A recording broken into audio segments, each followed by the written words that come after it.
คักปลาสกางหางแดงเด้อนี่เด้อ เอามันยังกัดมันวะ 3 นิ้วอ้าว โอ้ปลาใหญ่กัดมันโอ้นี่ ปลาใหญ่แหละนี่นะโอ้ปลาใหญ่กัดเนาะ โอ้ปลาใหญ่กัดมันครับ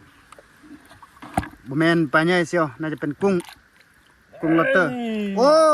คักอันนี้ว่ากุ้งลอตเตอร์กัดท้องมันกุ้งบ่ทึกว่ะไม่ใช่ว่าทุกกุ้งนี่เอาบ่ทันเนาะมันมากัดปลาเอาก่อนมันน่าจะอยู่ในหม่องนี่แหละอยู่แคมป์พุ่นแหละ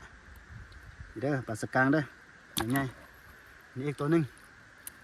มาเด้อเสียงกิน นอน ถึงบอกแล้วมันถึงทางแคมป์นี่แหละว้าว